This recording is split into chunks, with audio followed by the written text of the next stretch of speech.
하나님, 제가 아버지의 뜻대로 하기를 원합니다. 하나님, 제가 아버지의 뜻대로 십자가를 지기를 원합니다. 예수님께서 하나님의 뜻을 이루기 위해서 몸부림칠 때, 기도하실 때 하나님이 그냥 있을 수가 없었습니다. 하나님이 끌어안아 주시고 하나님의 영광을 예수님께 부어주신 겁니다. 이게 바로 변화산의 사건입니다. 하나님께서는 하나님의 뜻에 순종하여 십자가의 길을 걸으려고 몸부림치는 예수님을 격려하시고 응원하시면서 영광과 존귀를 예수님께 미리 입혀주셨습니다.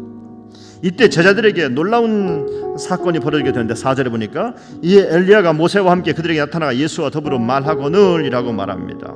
누가복음 9장 31절에 보니까 그 대화의 내용이 이겁니다. 영광 중에 나타나서 장차 예수께서 예루살렘에서 별세하실 것을 말할세. 다시 말하면 예수님이 어떻게 죽으실 것을 모세와 엘리야가 예수님과 함께 대화를 나누는 장면을 누가복음 기자는 이렇게 자세하게 기록하고 있습니다. 하늘로 올라갈 수 있는 방법은 여러 가지가 있겠죠. 가장 근사한 것은 폼나게 영광스럽게 하늘로 승천하는 거겠지요. 그런데 예수님께서는 그런 영광스러운 방법을 포기하고 가장 추악하고 가장 참혹하고 가장 무서운 형벌인 십자가를 지시게 되었습니다. 그 이유는 딱 한 가지입니다. 그게 아니고서는, 그 형벌이 아니고서는 인류를 구원할 방법이 없기 때문에 예수님께서는 십자가의 방법을 택하셨던 겁니다. 이때 예수님과 함께 산에 올랐던 베드로가 이런 반응을 보입니다. 5절에 보니까 우리가 여기 있는 게 좋사오니 우리가 초막 셋을 짓되 하나는 주를 위하여 하나는 모세를 위하여 하나는 엘리야를 위하여 하사이다 하니라고 말씀하고 있어요.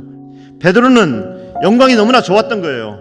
하나님이 예수님을 이렇게 존귀케 하는 모습이 너무나 좋았기 때문에 여기다 초막 셋 짓고 그냥 살자고 하는 건데 예수님은 이것을 거부합니다. 여러분, 예수님이 오늘 이 변화사에서 변모된 것은 하나님께서 십자가를 앞에 놓고 십자가를 지기 위해서 고민하고 기도하는 예수님을 응원하기 위해서 영광스럽게 변모시킨 것이지, 영광스러운 모습으로 여기서 초막셋을 짓고 살라고, 이제는 폼나게 여기서 한번 근사하게 살라보라고 예수님을 영광스럽게 한 것은 아니었기 때문에 그런 겁니다. 여러분, 우리는 살면서 때로는 인생의 영광을 맛볼 때가 종종 있습니다. 그러나 여러분, 이때일수록 정신을 똑바로 차리십시오. 하나님이 여러분을 왜 영광스럽게 했는지, 하나님이 왜 내 자식을 통해서, 나를 통해서, 내 사업을 통해서, 내 건강을 통해서 하나님께서 나를 왜 영화롭게 하시는지에 대해서 깨달아야 될 것입니다.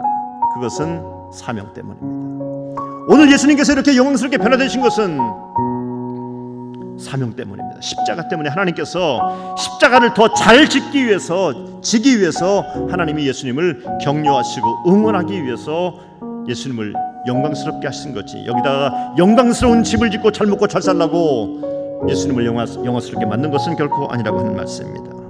그때 제자들은 더 놀라운 체험을 하게 되는데 7절에 보니까 쉐키나, 구약 성경에 나타났던 성전에 등장했던 그 구름이, 성전에 하나님의 임재를 상징했던 쉐키나, 그 구름이 등장하게 됩니다. 얼마나 근사했을까요? 얼마나 위험했을까요? 하나님의 음성이 들립니다. 이는 내 사랑하는 아들이니 너희는 그의 말을 들으라.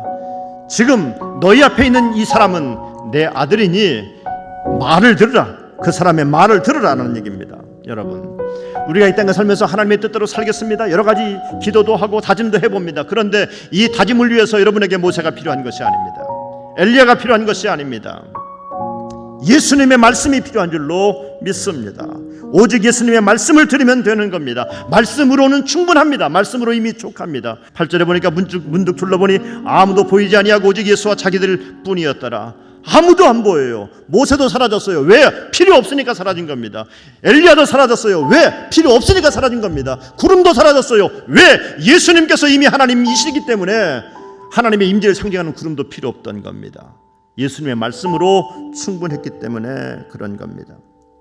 예수님은 앞으로 하나님의 나라가 권세 있게 임할 것이라고 하셨는데 예수님 자신이 먼저 그 하나님의 나라의 권세를 체험하셨고 이 모습을 바라본 제자들도 그 권세를 경험하게 됩니다. 이것은 오늘 여러분과 제가 꿈꿔야 될 기도의 제목인 줄로 믿습니다. 하나님, 우리들도 이 하나님의 권세를, 이 칙칙하고 이 억울하고 이 무서운 세상에 살면서, 고통스러운 세상에 살면서 고통 때문에 한탄만 하고 이 무서움 때문에 벌벌 떨고만 있는 것이 아니라 하나님의 권세로 충만해지길 원합니다라고 하나님께 간구하셔야 됩니다.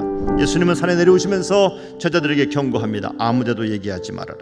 모세와 엘리야가 등장해서 예수님을 수종 들고 예수님과 대화 나눴다고 하는 이 환상적인 사건을 사람들에게 얘기를 하고 내가 실제적으로 봤다고 3명이서 증인이 되면은요, 두세 사람이 증인되면 그건 사실이거든요, 유대 사람들에게는. 그렇다면은 유대 사람 그 누가 예수님이 하나님의 아들이신 것을 인정하지 않겠습니까? 모든 사람이 다 예수는 하나님의 아들이시라고 인정했을 것입니다. 여러분, 만약에 그랬다면은 누가 감히 예수님을 십자가에 못 박으라고 얘기할 수 있겠습니까?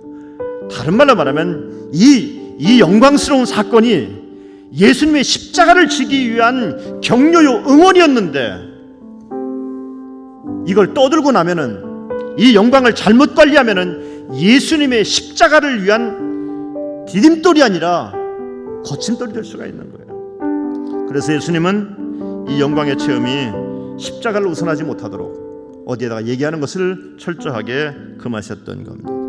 이때 제자들이 예수님께 질문합니다.